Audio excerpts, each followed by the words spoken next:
Bueno, egin behar duguna da Errekaidorra bidea ezagutu. Eta orduan, bide horre gutxi gora bera baitu 10 kilometro, eta gutxi gora pasatzen ditugu 3 ordu terdi, paseatzen, lasai, eta bide horretan badira zenbait punto museistiko. Non aurki dezakegun hor, zurarekin zer ikusirik duen jarduera edo lehengo jarduera.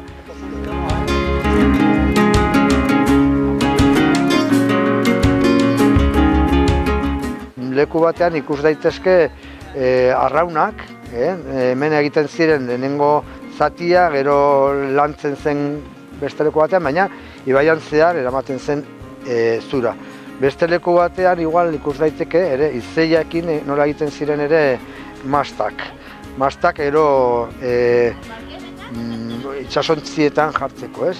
Hemen eramaten zen errekaren bidez, Ebrotik Tortosaraino.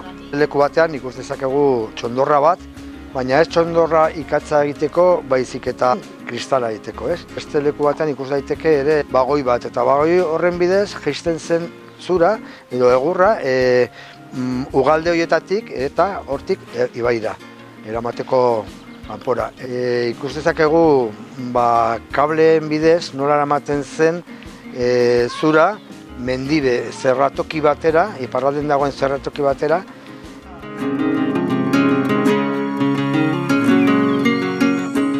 Oso lasai eta oso laua da bidea, zenbait lekutik bada aldaparen bat, baina familia bat egiteko primeran.